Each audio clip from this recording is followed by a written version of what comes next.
sorry for the delay. We had just some issues getting going. My moderator was traveling and couldn't set it up as quickly as we had hoped, but we're still here and we are ready to go. Quick announcement. We will not have a podcast again this week. And then next week, I may or may not be traveling. I don't know. If I am traveling, then it'll be another week that I won't have, I won't be on here. But hopefully I'll be able to stay and be able to do my next episode next Monday. If not, then it'll be the following Monday, and then we'll be back to normal, which I plan on doing 2 episodes per week. One more casual. Maybe it won't even be like a podcast type of episode. It'll just be a regular stream, like a Q&A. I still have to do that. Try-ons, anything pool type of stuff. And then 1 day a week will actually be like a normal podcast episode on a topic, that whatever topic we choose. So for today, this was a request from one of the viewers of the podcast. And I have had some really great topics that a lot of people have sent me. So I have so much I want to talk about. Like, I have podcast material for, I feel like, a year. So I'm really excited. But today, I thought we would talk about, somebody asked me, like, what do you think about monogamy? Are human beings meant to be monogamous? Why are we, are we good at being monogamous? Sorry, 1 second. And, what do I think about it? So I was like, that's actually a really good question. I had never done like a deep dive, like, to see what the science says about human beings and monogamy. And then I did a little bit of that last night and this morning, and there's no definitive answer. Like, there's, if you believe that human beings are meant to be monogamous, you don't have strong scientific data to like 100%, prove your viewpoint. And then same with the other way. Like, if you're just like, no, human beings are meant to be polygamous, there's also not strong data indicating that either. There are theories, however, and we do know that human beings were not always monogamous. In fact, early human communities were actually not monogamous. And we know that when it comes to mammals, only 3 to 5% are monogamous. And even monogamous, so there's social monogamy and then there's sexual monogamy. So social monogamy is kind of like human beings. We are socially monogamous. We get into these pair bonds and we like link up in pairs of 2 and we raise our offspring and we live as like a couple, most of us, not everybody, but the majority of human societies today do follow that model. And then there's sexual monogamy, which is you only have sex with that one person and you don't have, extramarital affairs, or you don't cheat, or you don't have multiple partners. And so with that, when you think about it, like, if there was aliens up in space and they were studying all the species on Earth and they were looking at human beings and they're like, are human beings monogamous? We don't have 100%. Like, from what I hear, we're monogamish, not really monogamous. And it's interesting because we, as human beings, when we study other species, we have also been wrong. Like, before we made this distinction, like, for instance, birds are actually highly monogamous and they are very socially monogamous. But once we got into doing more research, we actually realized that they're not sexually monogamous and they do fuck around on the side. There's actually one bird, I forgot the species, and even if I did, I wouldn't remember how to or pronounce it correctly. But there was one that that scientists have found that they will pair up. Then when the man goes away, the woman will like woo another man and like seduce him, and they will have sex. And then this man will go off to like get her a worm or something to eat. And the alpha male, or like the male that was with the woman, will come back and he'll like suspect something was wrong, and he'll like peck out the other guy's sperm. And then he'll have sex with her again to assert his dominance. And this will happen so many times. And so those female birds, they're pretty scandalous. I don't know which species that is, but we do find this to be the case in a lot of different types of birds. And birds are actually one of the most monogamous types of animals. I don't have a strong background in like studying animals and stuff, so if I don't know how species names and stuff like that. But our closest relatives, apes, chimps, whatever, they are also highly polygamous. So, and polygamy, it means that it could be either a man or a woman that has multiple partners.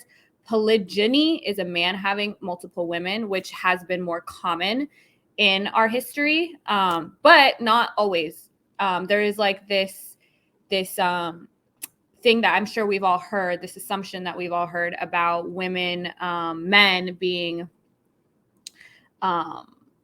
the ones that like to, spread their seed. And so they have a different type of sexuality than women do because they want to spread their seed. Whereas women, they only release one egg. And so they need to like protect it and like blah, blah, blah. And that's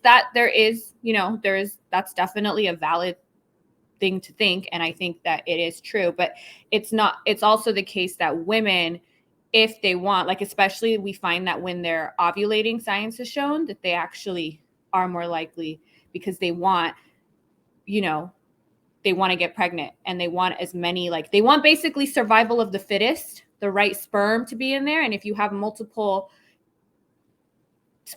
people sperm in you, then, you have more of a chance of getting pregnant because, whichever sperm wins is going to be what,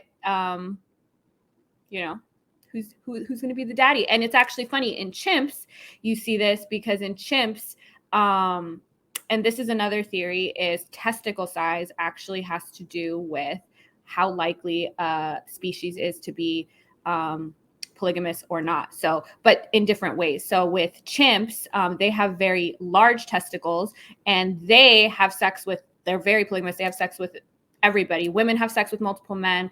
And so with chimps, because they have so much sperm, their idea is literally have sex with as many people as possible and hope that your sperm wins the day. And same with women. Women have like a bunch of different chimp sperm in them. And whichever one wins is is able to spread their seed.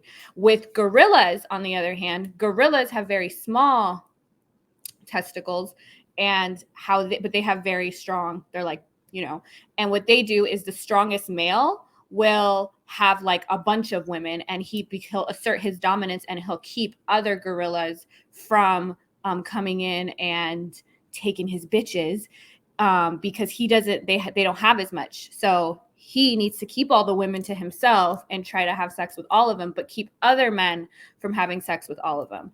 That is another, it's called, what is it called? I think I wrote it down. Let me see. Sexual dimorphism. It's when, if there is evidence to show that the bigger the differences between like male and women. So gorillas are like twice as big as female gorillas, I think. Don't quote me on that, but that's part of the reason that, and then when we look at humans, we're kind of in the middle, right? So we're not like chimps. We don't have huge testicles, but we're pretty decent size. So we're kind of in the middle on that. And then, so it's kind of like, okay, so what are we? Clearly we're not like chimps or gorillas, right? Although there has been plenty of times in our history where like high status men were able to get multiple wives for themselves, kind of like gorillas do, and not through like intimidation and brute force, but through status and wealth. They were able to keep men who didn't have that status and wealth from taking in wives or taking some of taking wives. So, and that can cause some problems. There has been, which is one reason that maybe we have like imposed monogamy almost. So whether or not we're meant to be monogamous doesn't mean that there is no benefit to it. And it doesn't mean that it's not desirable or that we can't strive to it. And it also doesn't mean that if we, so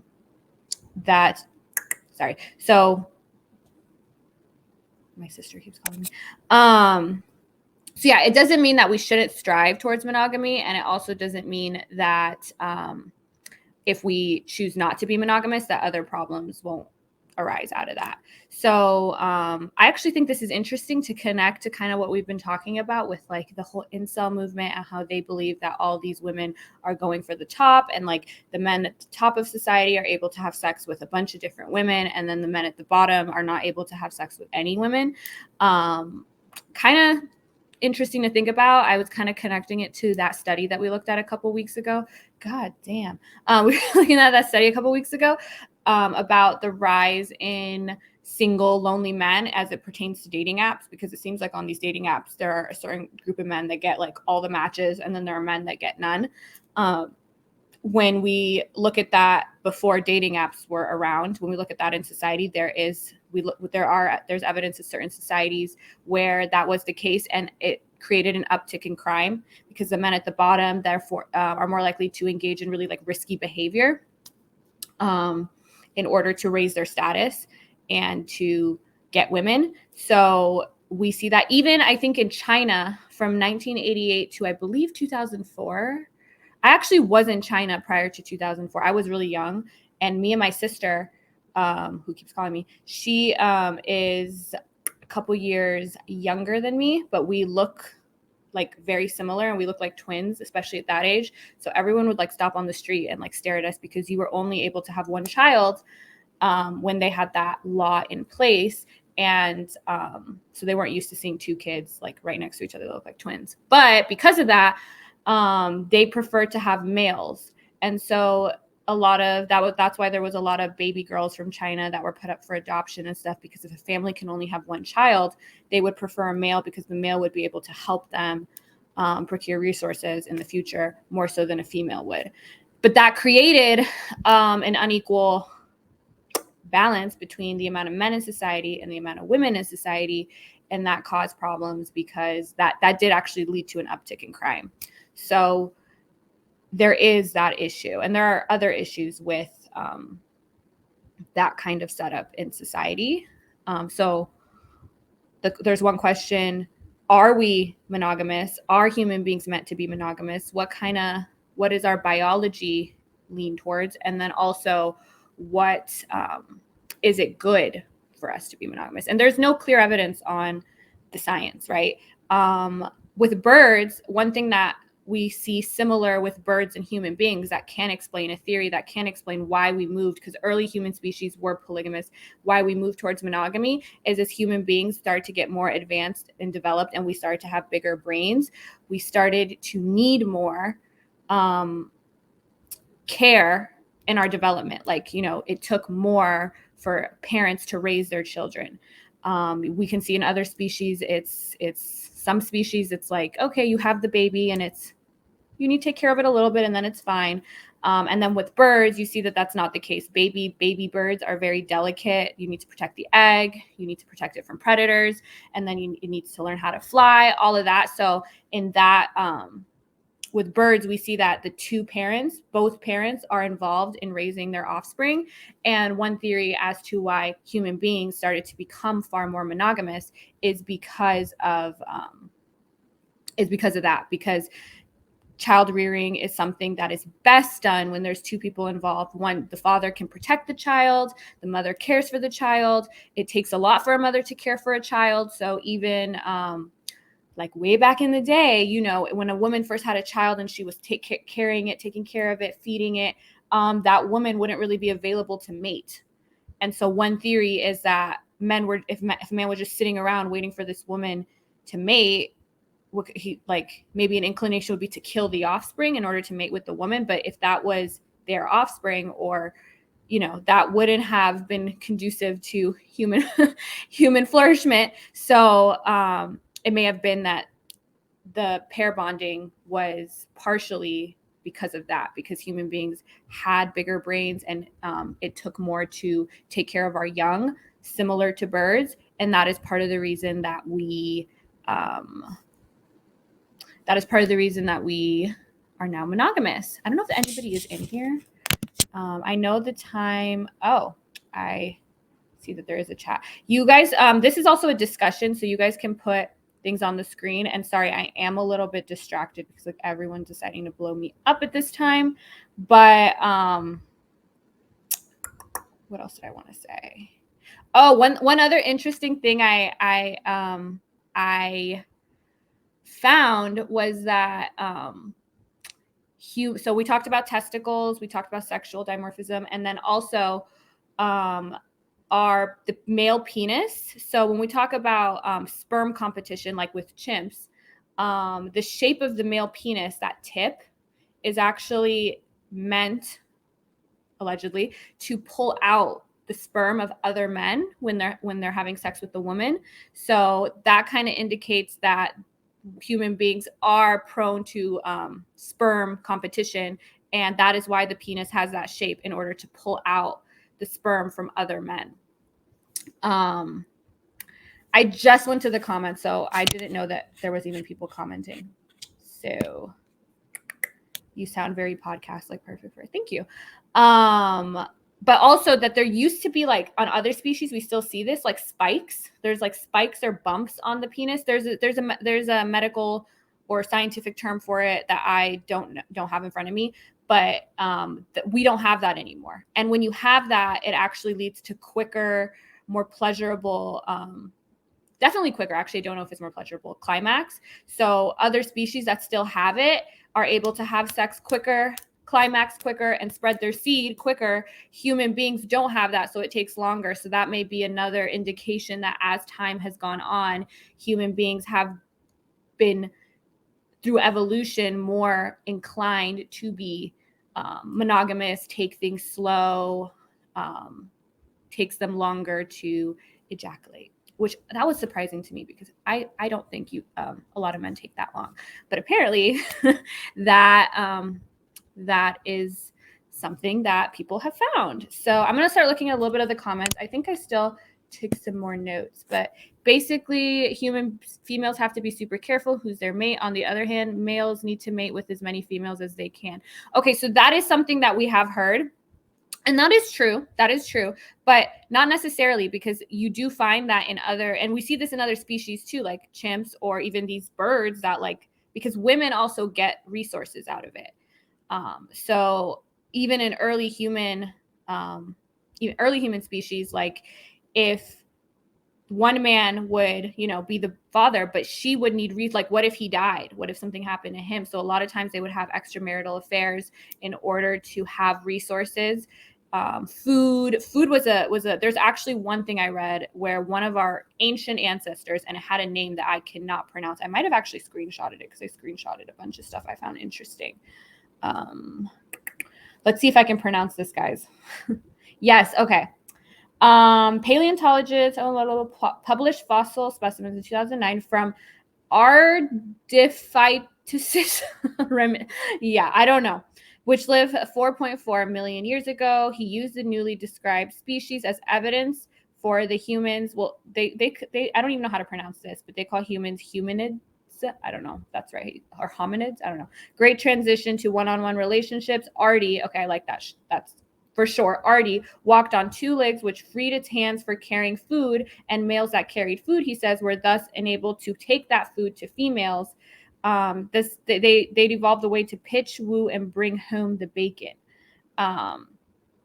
So this is kind of used as one way where, you were able to woo. And then there was another thing I read where, as soon as we started being able to walk on two legs and women had to carry their young, it made more sense for them to get the protection of one man. And it's easier for one man to protect one woman instead of a whole group of women, not only from, danger and lions and whatever else was out there, but also from other men. So again, it seems that we were polygamous species, and then it seems like we, for one reason or another, we have moved towards this pair bonding system that we have in place now. But it seems like we obviously still have this part of us that does not lean towards sexual monogamy, right? If like I said, if somebody was studying human beings and they were like, are human beings monogamous? It wouldn't be like, yes, they are 100% monogamous. They're sexually monogamous. They're socially monogamous. No, we have a bunch of fucking cheaters all over. And we have a bunch of people who aren't even cheaters, but they just, are open about not being monogamous. So really interesting stuff. We are not animals. Okay. Oh, I remember him. Yeah, he doesn't like anything that I say. Wow, that's really stupid. People saying we are not. Human society uses monogamy for civilization, but it's law of the jungle, really. Well, yeah, but what societal imposed monogamy does affect things. We do live in societies where we have these rules. In some countries, it's literally illegal. Adultery is illegal. In most societies, it's not legally imposed, but I would say it's socially imposed. I mean, just look at what we grow up with. We grow up with like Disney showing us a man and a woman being together, and you have one true love, and you come into this planet and you have to find your one true love, and then you have to, it's not only what should happen, but it's also what is it's ideal, right? Oh my God, these people have been together for 85 years and they've never had any infractions. That's amazing. We respect it. We respect it. And I get why we respect it, because we all know it's hard, right? We wouldn't have to, we wouldn't respect it if it was so easy. I think all of us know deep down that we do, when we make a commitment, have to refrain from doing things that we actually want to do. It's not automatic that when you get with somebody, you don't have any sexual desire for anyone else. Although that is something we're told. And we're told that if you love someone, you wouldn't want to be with anybody else. We're told if you love someone, you don't want to fuck anybody else. We're told if you love someone, you don't even want to watch porn sometimes. That upsets people. I don't think that's natural at all. I think it's very obvious that that's not natural. This doesn't mean that you can't make it a commitment like we do with many other things and refrain from things that we maybe want to do, right? As human beings, we do that with everything, right? I want to eat pizza 24/7. Is it good for me to eat pizza 24/7? No. So sometimes I force myself to eat something that's healthier for me. Same thing, when we do make a commitment to somebody, I think that we need to shift our perspective that this means that I only have eyes for you, my one true love. Like, it's not realistic. But that doesn't mean that it's wrong to just even have, because I know there are people that literally are like, oh, well, I am attracted to this person, so that means I must not love this person.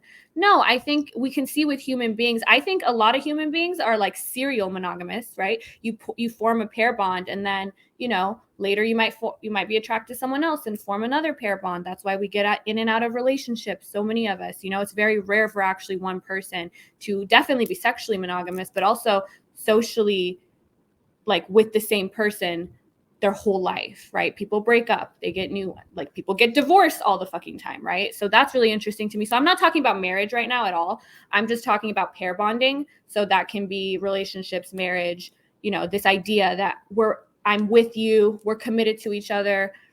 Marriage is definitely part of that. We pair bond and we get married and we work together to raise our offspring, which makes sense. But then the sexual monogamy in it is also another thing. It's like, okay, this makes sense. We need two parents. We had this child together. We're going to work together to raise this child, but we must also forsake all others, you know. And again, not necessarily a bad thing. But I don't think we should act like being with one person or love means that if somebody loves you, it means that they have no sex drive for anybody else, because as human beings, we are attracted to sexual novelty. That is just, that's one, proven, and two, it's just kind of obvious. I mean, we all know, right?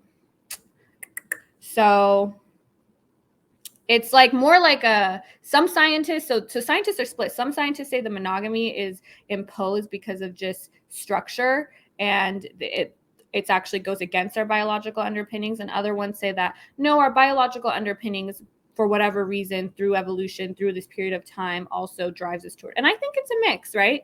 I think we're kind of like a mixed bag. Human beings, we fuck up a lot when it comes to this. And we do have, like, I think with other species, they're not like thinking about it. They're not like, oh my gosh, I have a moral dilemma here.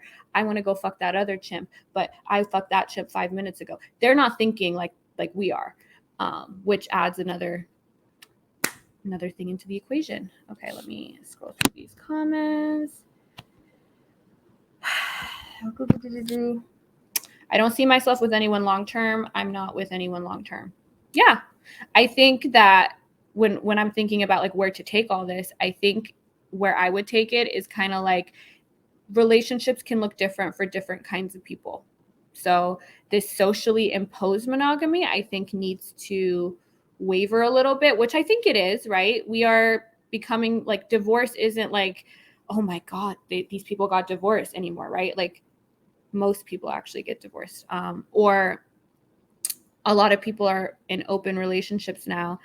And I think that is something that is going to become far more acceptable in a short period of time. Kind of like how we've changed our views on gay marriage, homosexuality in general. We have definitely shifted our views very quickly on that, and like over in the span of like 10 to 15 years. I do think we're going to maybe shift, because we're seeing more and more people just being in open relationships. Before it was like, oh my God, they're not even in a real relationship then, because they're in an open relationship. Or cheating is like this crazy terrible thing, which I think it is, but that's for the lying and the deceit involved in it, not because somebody strayed, right? If I was in a relationship and a guy came to me and he's like, that girl's really hot, I want to fuck her, I would not be offended by that. I would think that was normal. But if you lie, to me, that's a lack of integrity, and I'm not attracted to that. But just being attracted to other people, or, if it was me too, if I'm with somebody and I'm like, look, the last 5 years have been really great, but like, I kind of want to try new things for a little bit. I would do that, I think that's normal, but we're taught that it's so not normal, especially for women, which is not true, because women cheat too. Women have extramarital affairs too. It's not just men. Although I think that what this thing we know about like male sexuality and female sexuality is different, I think, at least to a degree, but I don't think it's as black and white as some people make it out to be. Women just want one man forever and men want all the women forever. Like, it's not that black and white. Getting this. Yeah. So he is an example of a man that had many, many, many women. Also, even in societies where we have seen where men are able to take multiple wives, a lot of times they don't, because it's not actually very feasible, because you need to be able to support all of those wives. You need to have extremely high status in order to procure said wives. And it's not something that's very accessible to the average man, right? And then we have seen cases in history where if the men at the top were taking multiple women and the men at the bottom didn't have any, it does cause problems, especially, and we see like even in China in recent history, when you create more men than there are women to, with these pair bonds, problems arise. And I think even in modern society, it's not the same thing, because we're not talking about marriage necessarily, but we're just talking about sexual, or just, mating in general, which is a weird way to talk about like dating apps, like mating, but I feel way too like nerdy. Yeah. Mating.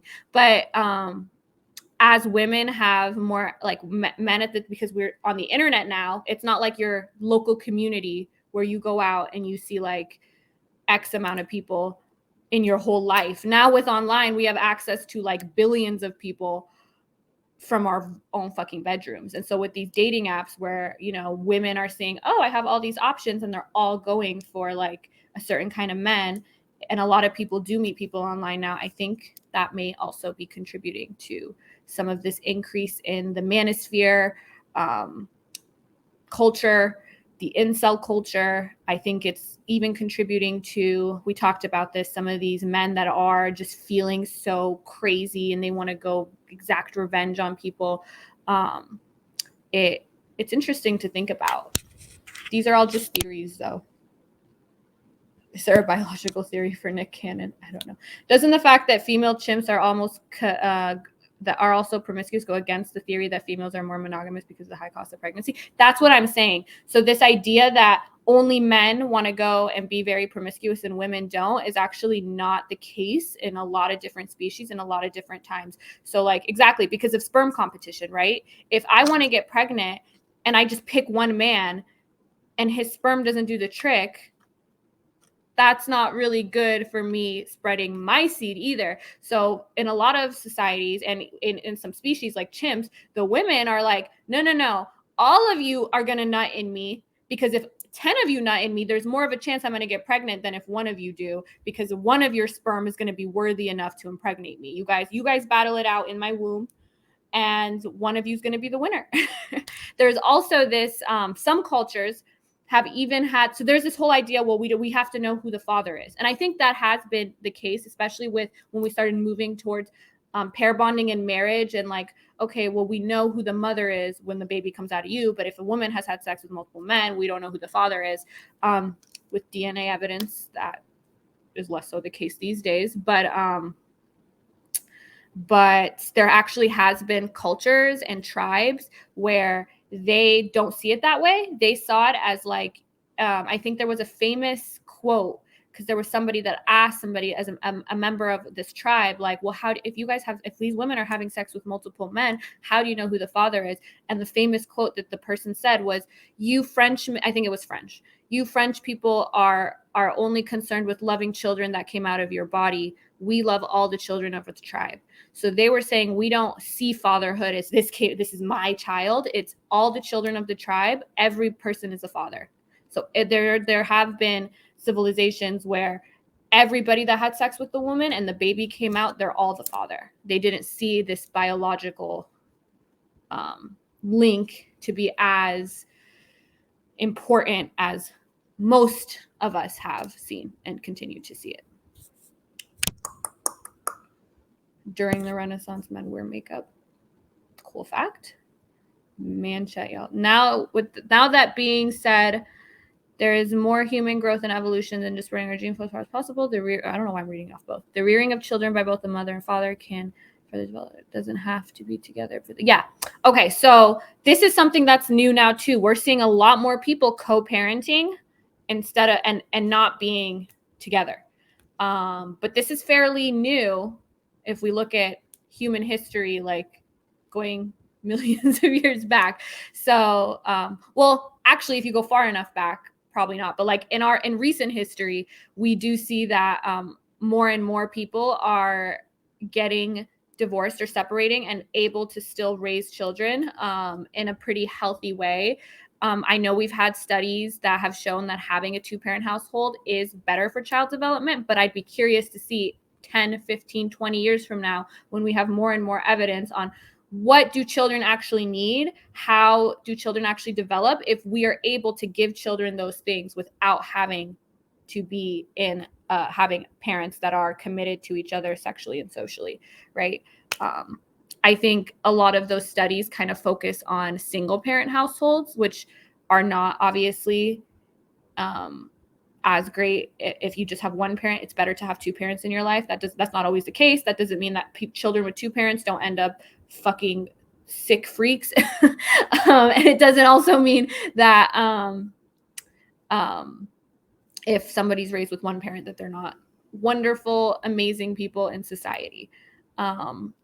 So, but in general, you do want to, but I'm sure all of us can think of people that have children that aren't with the father or mother of the child, and they are able sometimes, hopefully, to put the child's interests first and have a good co-parenting relationship and be able to give children the benefit of both a mother and a father without having that imposed structure in place.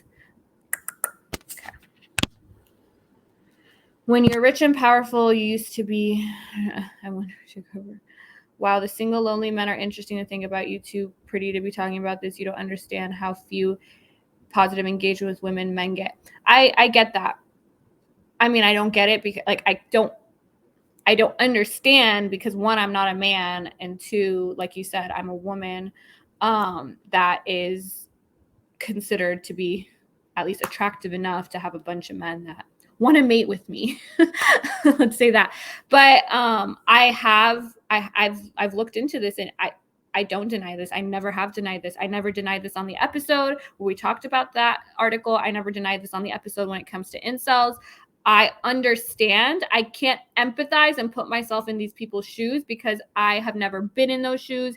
It would be completely a situation that is not something that I will ever have to experience or can imagine experiencing. It's just not my experience in this world. But I can understand that happens. And I think that is definitely a reason for some of the behavior we see from men that are very misogynistic, dangerous, the incel community, the manosphere, Andrew Tate, all of this, I think, would not have happened. These groups, these demographics would not be growing in number, and people like Andrew Tate would not be attracting an audience if this wasn't the case. If men were feeling like, if all men were feeling like, or most men are still, but like we are seeing a growing number of men that feel this way. And there's always been men that felt this way, but I think now there may be a little bit more because of some of the stuff we talked about, and also the fact that they have the internet to link up and complain and come up with a narrative and, kind of validate their grievances online in an unhealthy way sometimes. Humans are flawed that they think they know what is logic. Humans are flawed that they think they know. This comment sounds like how I've been sounding trying to explain stuff to you while being very distracted. But I don't know what you mean by that. You're going to have to make that flow a little better, and then feel free to comment again. Are you Arabic? Can you speak Arabic? Nope, I'm Persian. Let's try to stay. I'm going to do a Q&A soon. So these kind of questions are great for the Q&A, but let's try to stay on topic. Because as intelligence individuals, we all have different hopes, dreams, hopes, goals. Yeah.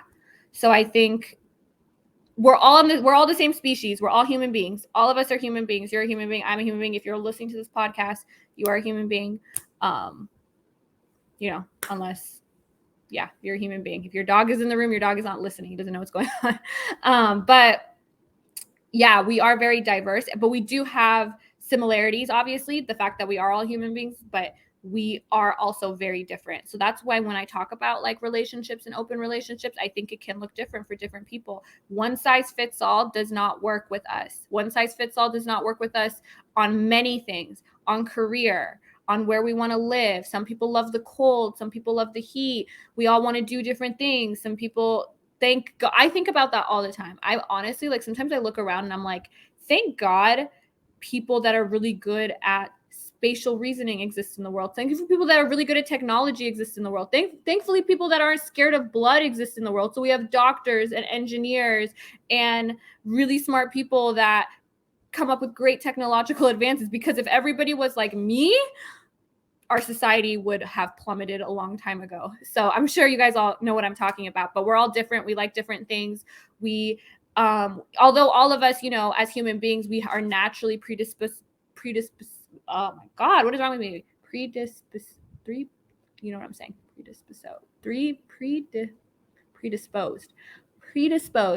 to what was I saying now?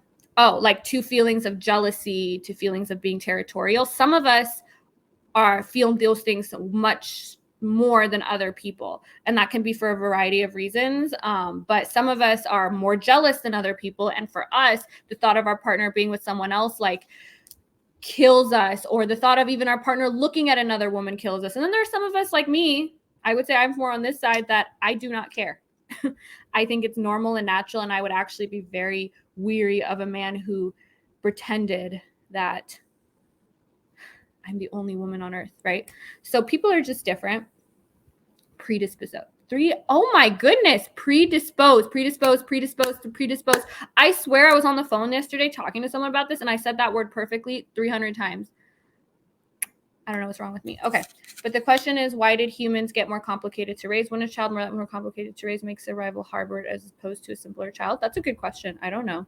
But I do know that we, as we human beings became more advanced and we have these brains and we're able to live in the world that we live in right now and have conversations like this, it did create a need for more hands-on and longer. Like if you left a newborn baby out, it wouldn't do very well, right? If you left a 2-year-old out, it wouldn't do very well. We actually need somebody to take care of us for a while. Whereas other species, it's in 2 years, like they don't even know where the fuck their parents are. They're off doing, whatever. So I don't know why that happened. That's a good question. I don't understand why you asked the question. I didn't see the chat, guy, but just was on your OF. What do you typically do on Twitch? This kind of stuff. I talk about things like this, just different topics that interest me. We do have a name now. It's called Thots with Thots. So like THOUGHTS with THOTS. My sister actually came up with it. So yeah. Why do you make that sound with your mouth? I don't know what sound I'm making, but I'm probably making a lot of sounds with my mouth because I'm not able to speak today.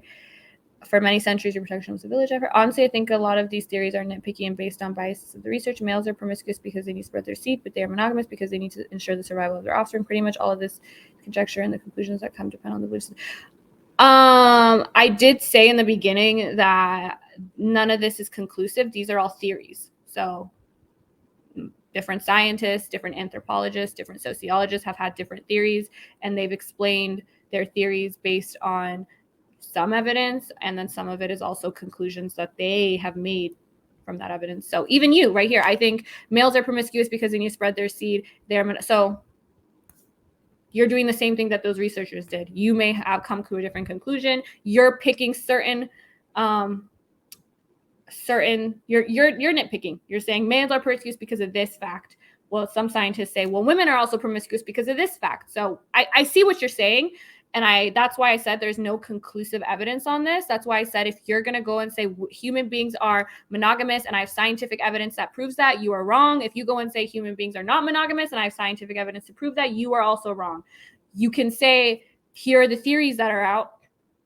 Here is what we know kind of about early civilization. Here's what we know about our closest relatives in the animal kingdom, testicles.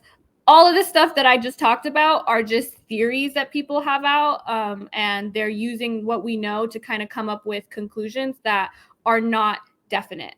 So, yeah. That darn tribe next door. Why can't we see anything on Reddit anymore? You can. My Reddit was weirdly disabled on Tuesday, and then like an hour later, they gave it back to me, but it's still there. Very rarely is it possible to find a partner that can satisfy all your physical and emotional needs and wants. I think that's true, especially for a long period of time. I think for a short period of time, right? There's the 3 types of love. I don't know if you guys have ever studied it. It's like romantic. There, you know what I'm talking about? There's like a triangle, like passion, commitment, intimacy. And when you have all 3, it's like a certain kind of love. And then if you have like different combinations of the 2, like you may have commitment and intimacy, but you don't have passion, I think. And it shows that as couples go through their lives, the kind of love that they have changes. Maybe at first you have all 3. Then as time goes on, you maybe don't have passion anymore. I think that happens to most couples that have been together a very long time. You're not going to be crazy. You're not going to be in the honeymoon stage, right? That's why we call it the honeymoon stage. You're not in the honeymoon stage forever. So it's definitely not the case that you're going to have one partner that's going to fulfill all your needs at all times for many, many years up to your whole life. Now, different people may do different things with that. Some people may say, no, we made this commitment. I think Judeo-Christian ideology definitely pushes like, you made this commitment. It doesn't matter whether or not all your needs are met. You need to work at it and you need to stick together. And this is like, your goal is to remain partners. Whereas other people may think of it as, my goal isn't necessarily to be partners with someone forever, but I would be partners with this person and make a commitment to try to make our relationship work. But if it doesn't work, it doesn't work. If down the line we grow and we go our separate ways, or I grow this way, you grow this way, and now there may be a better person suited for you when you're 30. We got married at 25. When I'm 40, you may have somebody else that's better for you. When I'm 40, I may have somebody else that's better for me. I think that may be the case for a lot of people. But then you have the added equation of children, and that children kind of, I think, make it, oh, well, I don't have me just to think about, I have my child. That doesn't mean you need to stay together in a relationship that isn't good for you because of your child, but maybe all your needs don't need to be met. If all your needs aren't met, do you just kind of upend your children's lives to go whatever? Some couples now I think are being like, okay, we don't get all our sexual needs met. let's stay together, raise our children. We still love each other. We're still intimate, but we don't need to be sexually monogamous. For some people, that's crazy. For some people, they think like, oh my gosh, then you're not really together. And it just depends what people see relationships as.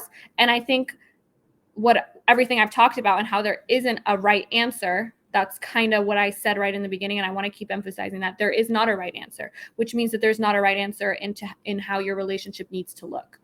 I think that is my conclusion out of it, is it's not absurd if someone doesn't want to be in this monogamous, we're together forever type of relationship. But if they want to be and they make that commitment, that's great. But it's not by default, and it's not something that should be imposed on everybody else. And then if people want to have multiple partners, or people like are saying, oh, men need to have multiple partners or women don't, whatever, it just looks different for everybody. Strong romantic feelings are still feelings. We literally feel thousands of emotions daily in all interactions. And actually, we're going to be drawn to others even if we're in a committed relationship. Yeah, Helen Fisher talks about this, how you can be really in love with somebody and, that dopamine, all of that goes up. And then, a little bit later, you may have strong romantic feelings for somebody else. And that's why a lot of humans are serial monogamous. I would say I'm probably like that. Like, I don't like to have multiple partners at once, but I also can't see myself just making an outright commitment to somebody for the rest of my life.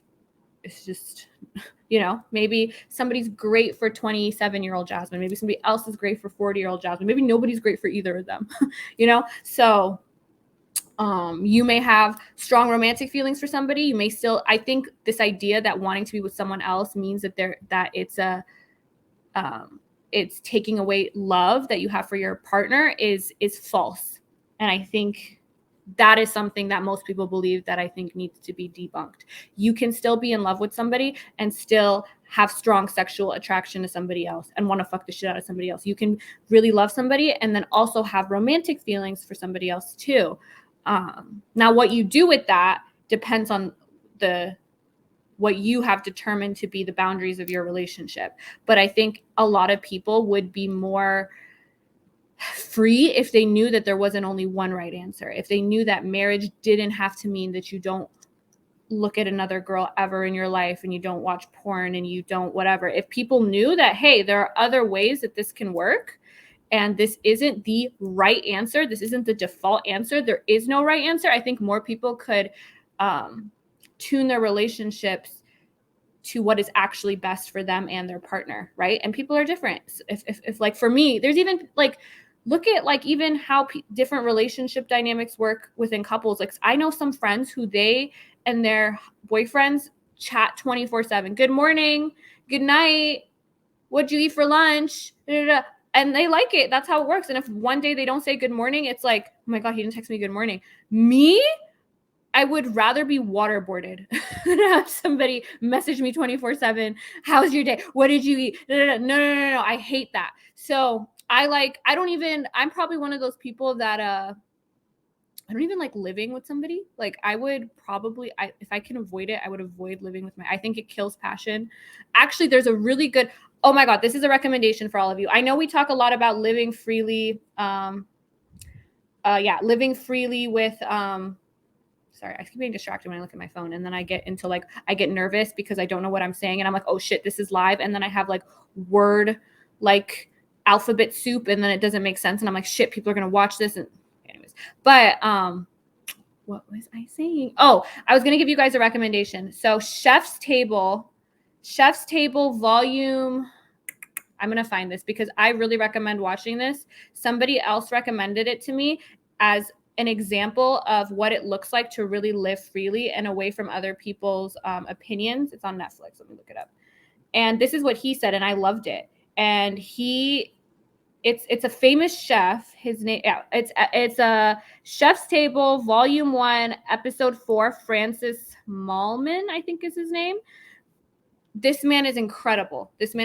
World-class, amazing chef, but that's not really why I watch it. I watched it because it was recommended to me. He lives completely free from societal impositions, societal norms. He doesn't care what people think. He may come off as like rude even. I mean, I was like, oh my gosh, like, because he's like, oh yeah, like, this is the mother of my child, but we don't live together. We see each other a couple times a week. I think living together kills passion. It's just not for me. He's like, yeah, I like to have dinner, but I only like to have dinner with, I don't like to be around most people. So I have no interest in having dinner with somebody that I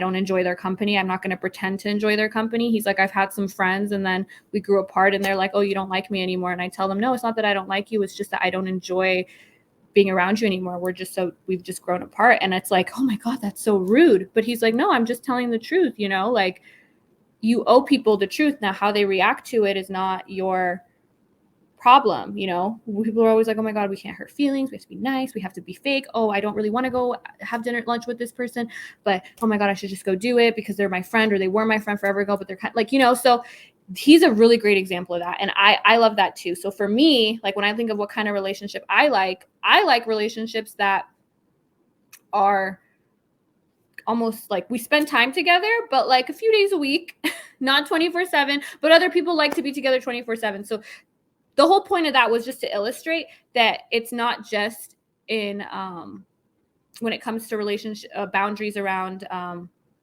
monogamy that can be different for different people. Relationships look different for a lot of different people depending on their lifestyle, depending on their needs, their wants. We know about love languages. People have different love languages. People are just compatible or they're not compatible. So one thing that I think we need to at least open up the discussion on is, hey, but yet there's this like societal norm that, oh no, all couples that are together also are sexually monogamous. If we open up the conversation and more people could think about, hey, is that really the kind of relationship I want? Maybe it's not. So if that person, that's what they want, they're not right for me. And I think we're opening this up even when it comes to children. If you didn't want children, you were like a fucking freak if you didn't want children. Now a lot of couples are choosing, I don't want children. A lot of single people are choosing, I don't want to have children. A lot of women are saying they don't even want to be married and they're fine and they live longer. So things are just different. All right. And there's a trust factor that needs to be addressed in a relationship. One of our partners needs something outside of the pair bond. It can't be with. Yeah. To me, this is the key thing. Because people are like, so if someone cheated on you, will you stay? I'm like, no. If you're cheating on me, cheating means that you are lying. You are not living in, like, your values are not aligned with my values, because integrity is very important to me. And so is courage. And I think it takes courage and integrity to be honest with your partner and to not break your word to somebody. To me, somebody's word is very important. If you say you're going to do something, you say. I don't like liars. This kind of stuff to me is now immoral. I don't think being sexually polygamous is immoral, but I think lying is immoral. So if you come to me and you say, hey, I this is not the kind of relationship I want. I don't want to be monogamous. I want to be with other people. I would not have any issue with that. Maybe I won't be with you now because maybe that's not what I want and that would bother me and it's not good for me. But you have to have the courage to come tell me that and know that I might not be okay with it. Because if you try to do both because you're so selfish, that to me is very unattractive. It shows a lack of character. To me, it shows weakness, right? We value people who are brave, who are courageous, who do the right thing, even when it's hard. I don't value people who take the easy way out. It's just unattractive to me. So that's to me where the distinction lies. So I think a lot of people put it together. Like if a guy wants multiple women, he's a scumbag. I don't think if a guy wants multiple women, he's a scumbag. If he's playing multiple women, pretending he doesn't want other women, then he's a scumbag. So big distinction that at least for me is very important. Modern civilization has a deformed view on sexual relationships, which has created fast money, cars, and women. Andrew Tate, OnlyFans. We live in a global village.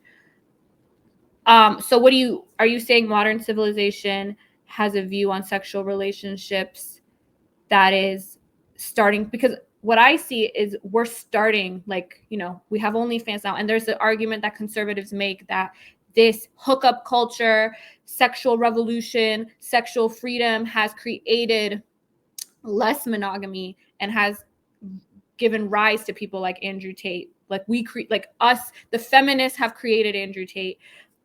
or the accepting sex workers and OnlyFans has created this environment, which is bad. So I don't know if that's what you're saying. If you're saying that therefore we should move back more towards socially imposed monogamy, more towards Judeo-Christian values, I don't know if that's the argument you're making with that, which is a valid argument, not one I agree with, but sorry guys. I'm not sick. My throat's dry. Go down. That is another factor that needs to be addressed within a relationship. Lifelong bonding is rare, and there's nothing wrong with growing apart. I agree. I don't respect people who've been together for a bajillion years. I don't know what the fuck went on in their relationship. I don't know. Sorry. This is the problem with going live. I can't edit. My cough's out. Yeah, that's definitely true. I respect people just as much if they make a decision to be happy and leave the relationship as I do to people that say, no, this is worth it for me, I'm going to stay. I just don't want people to feel like they have to make the decision one way or another, because you don't. And I think that is my takeaway from today, is there is no right answer. We have theories, we have certain facts that we know, but the facts go both ways, right? We have a lot of instances where a lot of things to point to that can show that, oh no, humans, we're definitely not 100% successful as a monogamous species, clearly, right? But then it's not that there's nothing indicating towards a need or a benefit for monogamy, and especially pair bonding.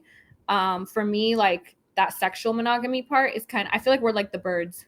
Like, makes sense. We couple up, we raise children, we do form deep attachment to each other. We have deep romantic feelings for each other, and that has been evolved in us. We do feel for our partners, men and women. It's not that women only love men and men don't love women. Men definitely, wars have been started over how much they love women. Sculptures have been, oceans have been crossed. We see this love story all the time on TV, this ideal that both women and men identify with, but that we also see a lot of cheating. We also see a lot of people that have extramarital affairs. So clearly we're getting pulled kind of in both directions is what I'm seeing. The way I see it is like buying a car. When you get a brand new car, especially your first, you are committed to caring for that car. You can recognize a nice looking Tesla, but that doesn't mean you have to go out and get one. You still work on your relationship with your car, but you aren't blind to other cars. If that's your mindset, that's your mindset. Some people may be like, well, I'm bored of this car now. And there's nothing immoral about that. There's nothing wrong with that. There's nothing that makes that person a bad person because they want a different car after 4 years. I'm that way. I drive a car for like 4 years and I'm like, oh, now I want that car. Doesn't mean I'm wrong or I'm right. I'm not trying to compare human beings to cars, because human beings obviously have feelings and you have to go about it in the right way, and you have to be kind and compassionate, and there is obviously an ethical code. Your own ethical code is going to dictate how you navigate that situation, whether you're going to lie about it and go get the other car. But you don't have to worry about that with your car. You're not like, let me tell you that you're my one and only car, and on the side I'm going to go drive that car. Cars are different. You don't have that, that to worry about when you're thinking of getting a new car. Although I weirdly feel that way. Like sometimes I talk to my car, because I swear my car has like there are times that I have been out of gas and I just keep getting, and my car will keep going, and I'm like, just get me to this gas station. Just get me to this gas station. And it always pulls through. So I feel like me and my car, we're like connected, but that may be because I'm fucking crazy. But you get what I'm saying. If I look at my grandparents' generation, my grandma didn't know what was going on aside in this day and age. We know what's going on globally. Sorry, I'm like skimming and not reading the comment out. Yeah, I'm glad it's going to go up on the screen.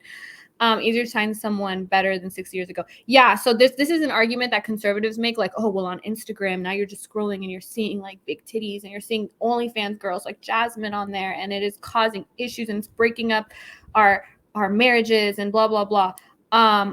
I wouldn't, first of all, these relationships that stayed together all this time,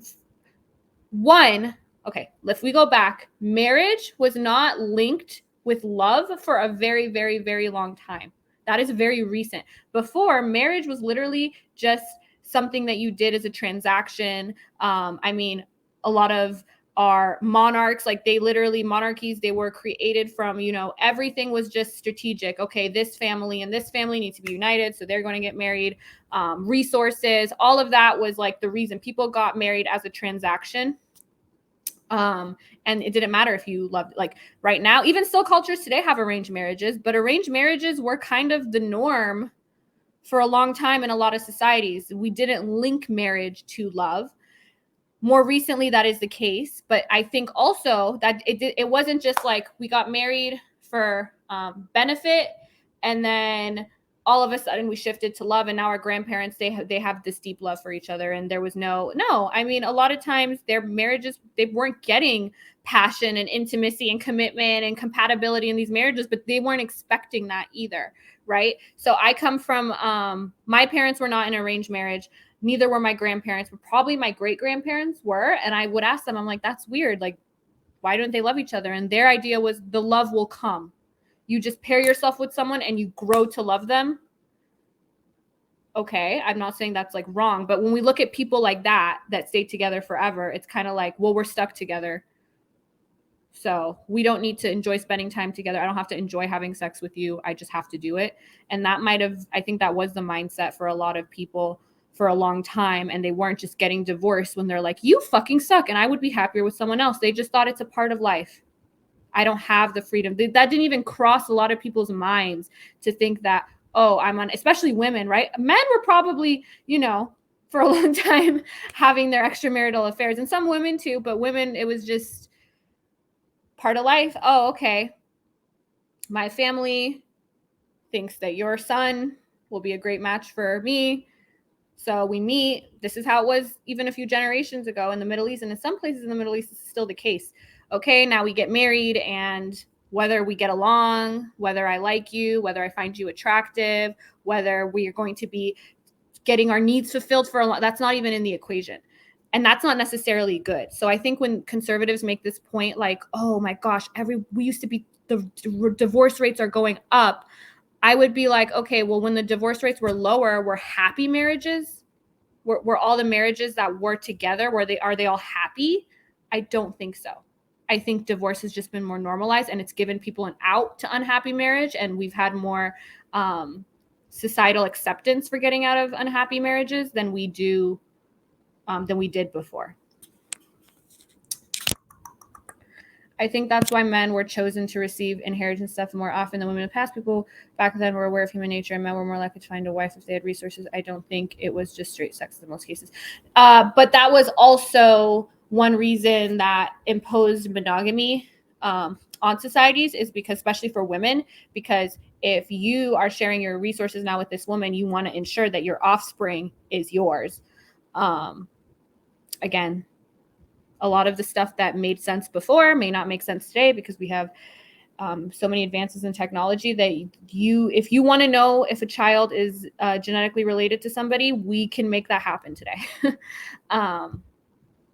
So I don't think that men being the ones chosen to get inheritances was like, we look at things now in hindsight and be like, oh, that was sexist. Oh, that was this. Oh, that was that. When you actually put yourself in the people's mindset of the time, they weren't doing this like, oh, we're being so sexist. That was just the way things were and the way that they worked. Now, does that mean that should bleed into today? No.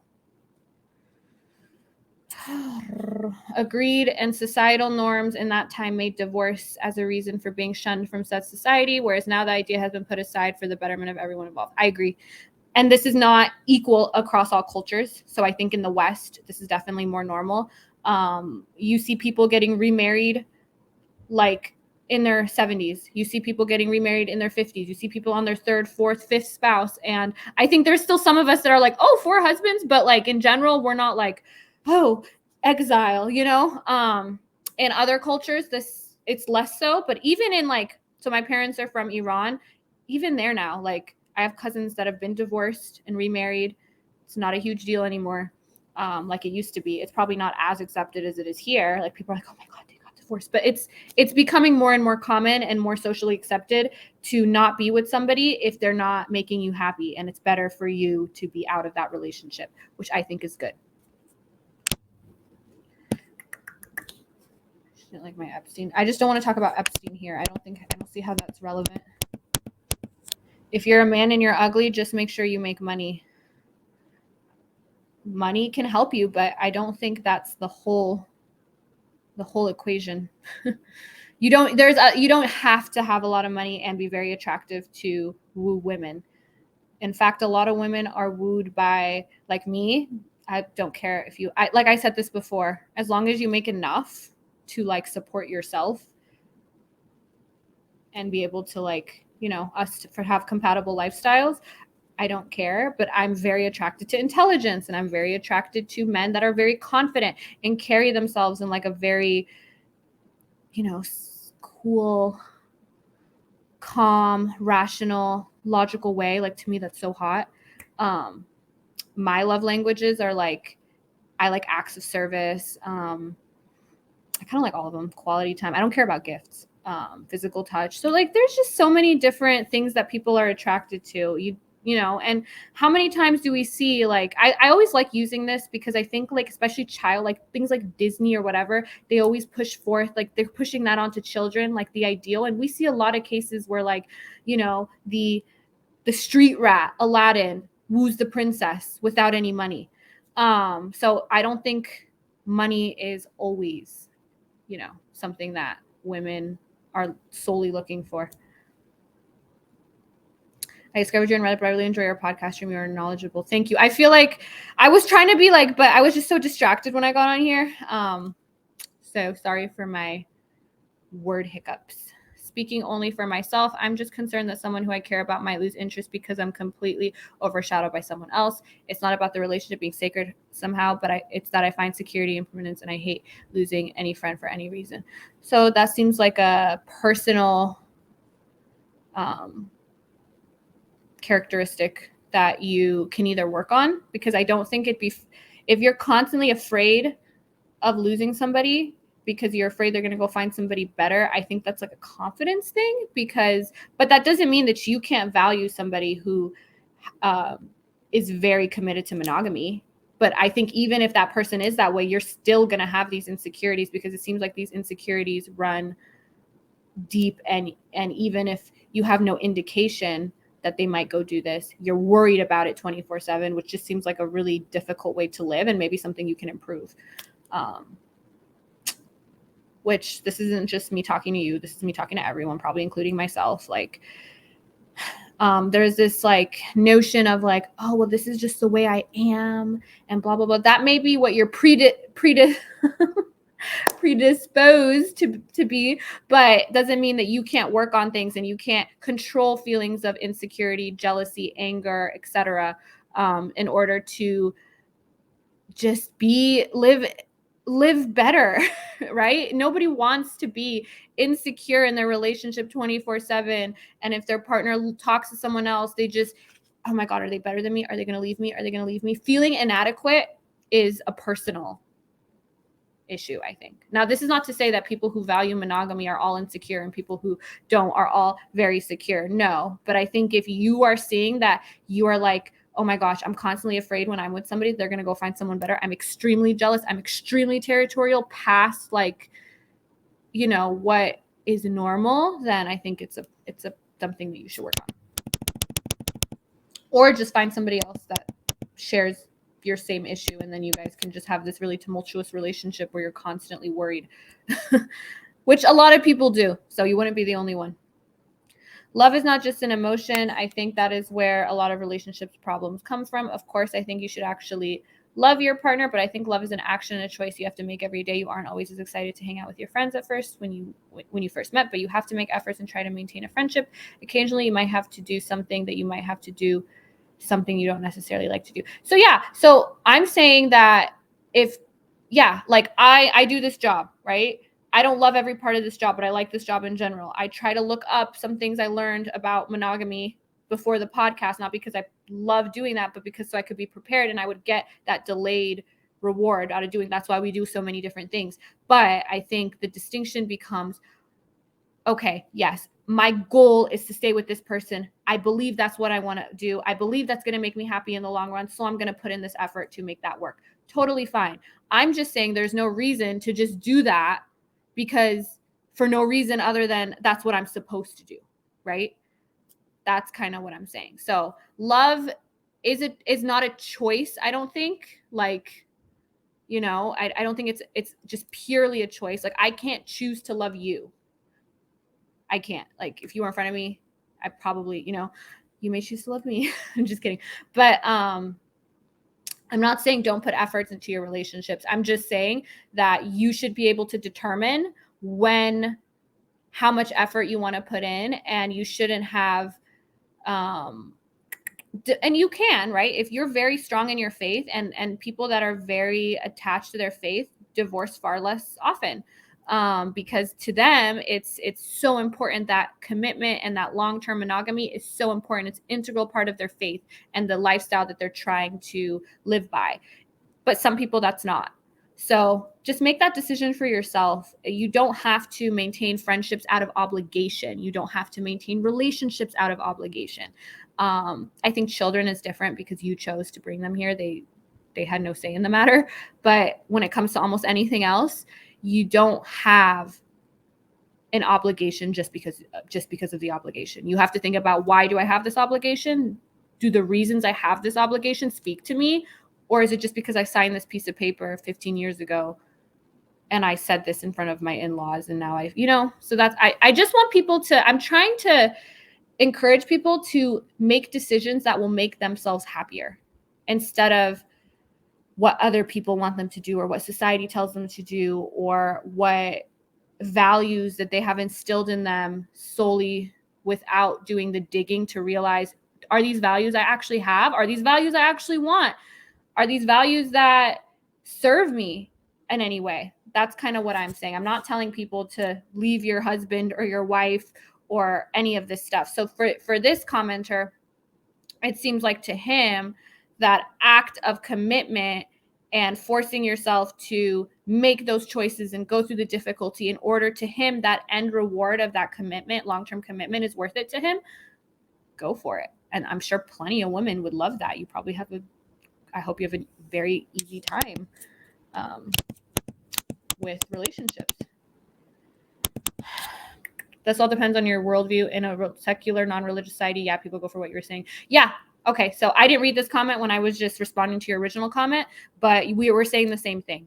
And I would even take it. So society is on like a bigger scale, but even in a smaller scale, when you're looking at your own life and relationships, because like, I would say, for instance, the United States is a little bit more religious than other Western countries, but I think my worldview aligns better with like people in Sweden. And, so I'm going to live that way, even though some people here don't agree. So yeah, for sure. So it depends on you.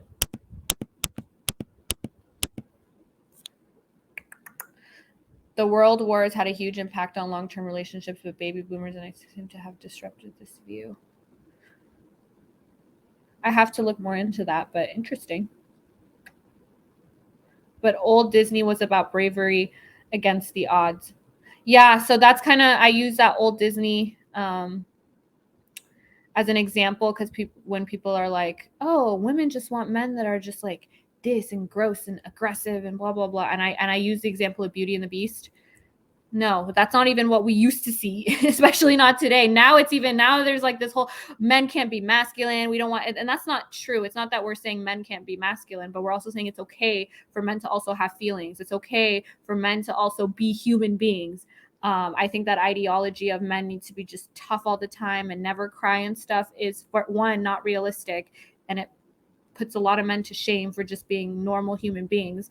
This whole toxic masculinity, I think a lot of things that are coined toxic masculinity aren't always toxic masculinity, but this idea of men needing to be very just, callous is not even what women want. And I'm glad that that is shifting. But yeah, bravery is something that we have always valued, so I don't know why so many men think that like just this like player mentality, just taking the easy way out, just not being a full, not, just women like it here too. We don't just like it on the muscles. We don't just want just some obnoxious brute in our lives. That is what this manosphere culture has like been really pushing, that all the women, they want the chads or whatever. And if that was the case, we wouldn't literally see so many men that aren't chads that have partners, right? Because apparently if chads are only the top 10% of men in society, it is not just 10% of the men in society that have partners. That would be a major problem. That's not the case at all. In fact, this manosphere community is actually very small on a large scale. It's bigger on the internet because I think these men spend a lot of time on the internet because they don't have anything else to do. But it's not a huge population, thankfully. Faith shouldn't be in God, but faith in a way of life. Sure. As long as you know why you want to live the life you live and you feel like you really believe in the values that you have chosen, then live according to those values. But I think definitely don't push those values onto other people. So for you, you're like, well, love is a choice and I want to choose. Okay, you choose that. But you shouldn't tell other people to do that because other people probably don't share your worldview. Normally you do a job because of obligation, nothing else, at least to me. Yeah, when it comes to work, right, it's a transaction. I do this job, I get money out of it, or I get some kind of reward out of it. If your boss stopped paying you, you probably wouldn't do the job anymore. So with relationships, it is also a give and take, right? I give you this, my time, my energy, my commitment, all that, and I get something out of you that I find rewarding. If, you stop giving me that, maybe I'll try to work on it, get it back. But if it's not working for me, if I want different things now, I don't think it makes people bad people to go do that. And I think the fact that we have had adultery occur in every society ever, pretty much, like there's been no society where people were 100% sexually monogamous, like just that I know of. We see that that doesn't work. For a lot of people, it may work for some people, but it clearly does not work to have it be a social imposition and expect that everybody follows it, because that has clearly failed, right? There's just so many things I think just looking at how things have worked in the past, right? When people talk about legalizing things or not legalizing things, like, oh my gosh, when we tried the prohibition on alcohol, how well did that turn out? Okay, so maybe there are some things that may not be good for society, but banning it can cause other problems. And it's not going to just work. It's just not practical.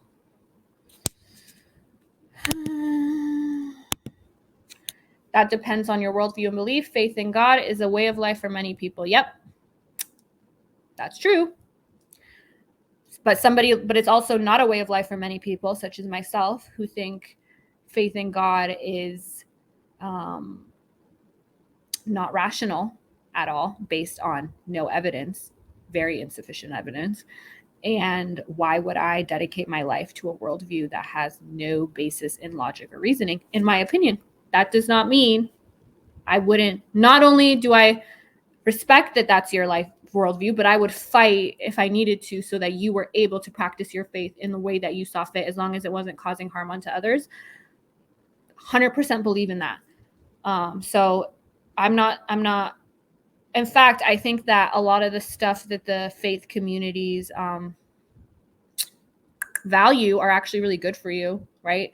They have strong sense of community, friendship, help. Like, the church will rally and help one of their members that are in need. I think those things are great. I think that a lot of these families that come out of, they have similar values and they live together. I don't know how happy they are, but could be that they're extremely happy. So I'm not knocking that. It's just not for everybody. Why is your Reddit off? My Reddit isn't off. If my Reddit is off, I'm going to freak out. Which I can't check right now anyway. Let me check on this one. Nope, it's still there. So I don't know why you're confused. I don't think I see a relationship like a job. When I had one, it's because I wanted to be a part of someone else and her part of mine. Yeah. But let me guess, there was some point where that was no longer the case, because it seems like you're not in it anymore. I think all of us, most of us in here are, okay, thank you. My moderator checked too. It's not off. So I don't know why you're not seeing it, but don't scare me like that.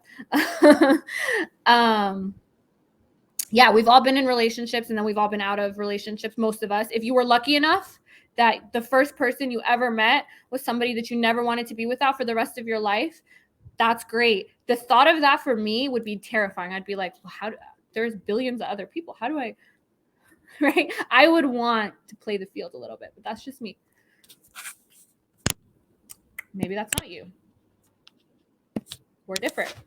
I mean, faith in your brother, neighbor, duty to others through works, help a stranger, kindness. These are all great parts of religion.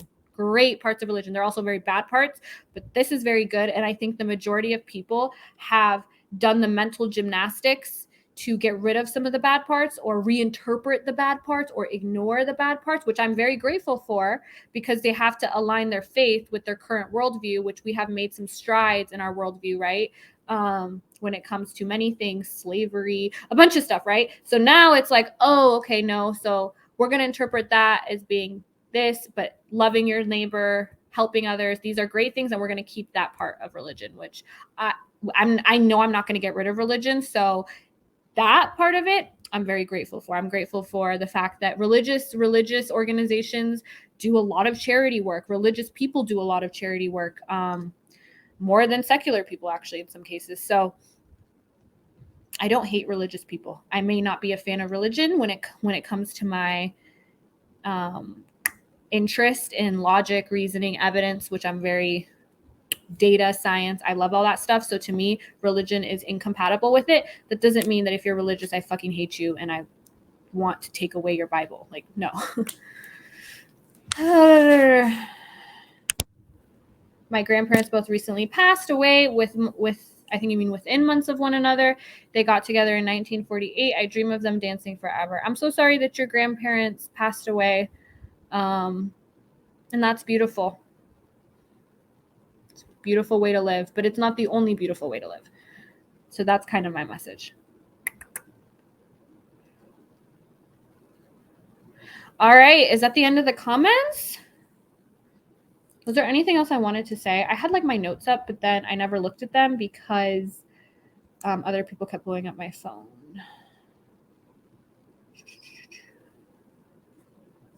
Oh, there was one other study that I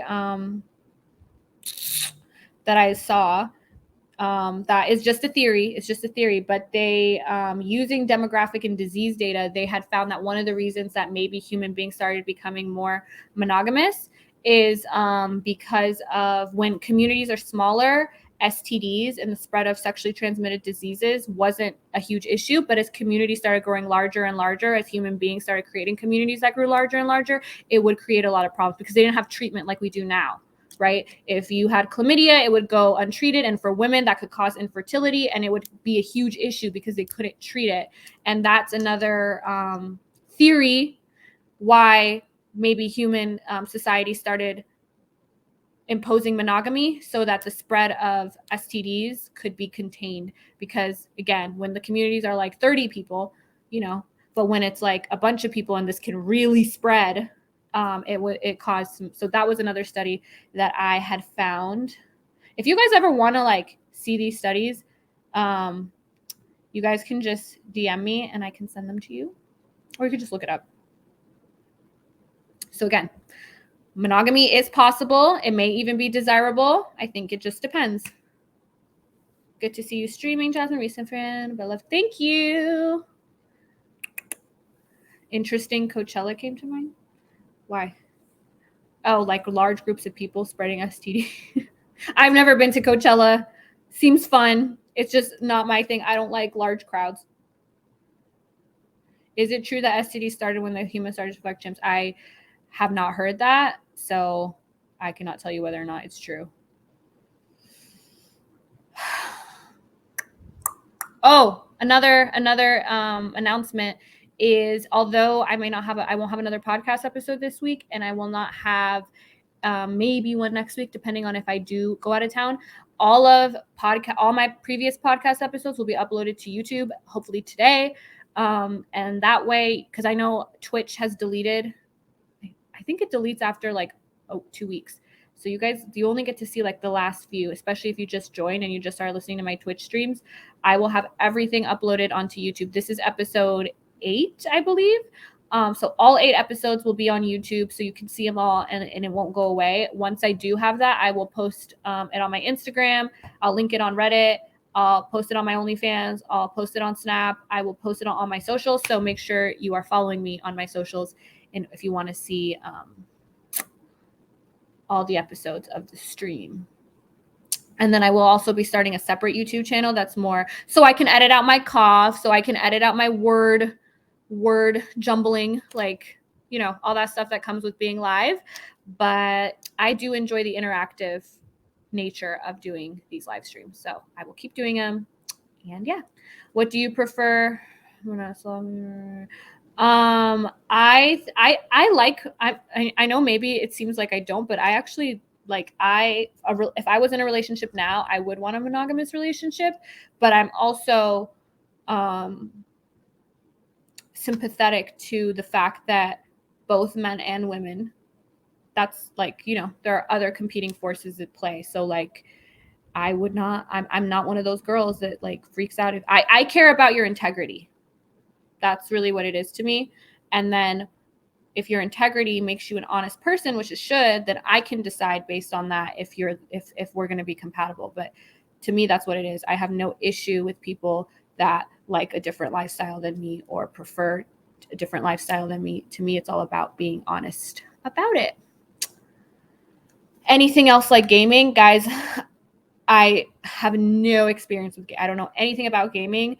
There was a time when I was figuring out what I wanted to do and how I wanted to stream on Twitch that I was like looking at what other people did, and I'm like, okay, let me learn how to do gaming. Let me learn how to do this. And then I was like, let me just be myself. Like, I really like talking about stuff like this. I've gotten really great feedback from a lot of you saying that you enjoy these streams and that you're learning something from them. And this is me. I'm not a gamer. I'm not a gamer. I'm not, anime, gaming, these are things that are very popular in, I guess, the Twitch or online world or my fan base. And I was like, at first I was like, let me try to do, and I was like, no, I'm just going to be me. And this is the kind of stuff I like, the kind of content I like. I don't play video games. I don't watch video games. So I don't see why I would subject you guys to watching me try to figure it out. If it's like a YouTube video, maybe in the future, like maybe I could try to play a video game and for the first time and record my reaction to it, or I could do recording me trying to play it, maybe for like a video here and there, maybe some streams on Twitch. I could do that. I think that would be fun, like a reaction or me playing a video game for the first time. But like as like a constant thing that I do, I just don't see that like being aligned with who I am or my personality. Try-on haul, I assume shopping. Yep. Try-on hauls are going to be definitely on YouTube, and I think I'm going to have them on Twitch too. I just have to make sure I'm able to, because I know I had Lana actually got in trouble for that, but I think Lana was like changing somewhere where there was a mirror and she didn't realize that like they could actually see her changing, like a little bit of her changing, and that might be why she got in trouble. Maybe if I just, but also I don't want to do live stream try-on hauls because you guys, getting clothes on and off this body is like a fucking exercise. So I'm just going to be sweating and panting like off screen for like 20 minutes and then coming on in a dress and then leaving for 20, like it's not a live stream activity, I don't think, but a YouTube video for sure. I think there's a big market on the internet for men and women talk about sex and relationships. Yeah. So that's kind of what I enjoy it too. I'm part of that market. So that's why I'm bringing these kind of discussions over to you guys. So I'm glad that people like it too. So if someone is honest about his side chick, would you still date him? So what do you mean if he's honest of like if he comes and tells me, like, I think he should be honest about it up front. If he's starting to have romantic feelings for another person, I might just ask him, okay, like, is that something that you want to pursue? You know, and if he's like, yeah, then maybe I'll be like, if it's just sexual, we could have a threesome. I like threesomes. So it just depends on the context and how I feel, how they feel, how said woman feels. There's a lot that goes into it. I don't think there's one right answer. But if you lie to me, I'm done, because now you're unattractive. Because when people say, what do you like in a man? They expect me to say 6 foot, whatever, and this and that. No, I like integrity and courage, because I think that's just so hot. I don't know. I think it's hot. Okay. I think that will be the stream for today. Again, no episode this week. Next week, possibly, depending on my travel plans, which I need to figure out in the next couple days. But obviously, when I do a stream, I will post it. And usually we like to do Mondays and Fridays, although, like, for instance, today's Sunday, so sometimes it's different. But thank you guys for joining in. You should follow me on IG if you don't follow me on any of my paid platforms, because I also announce things, my projects and stuff I'm doing on there. But my paid platforms like OnlyFans and Snap are the best ways to reach out to me. Also, you can send an email to the podcast email if you have topics, critiques, can you make more sense, kind of shit. Let me know, because I like feedback, negative or positive. Intelligent person is so attractive. Thank you so much. Yeah, I need a water bottle next time. Okay, bye. Have a wonderful day, everybody.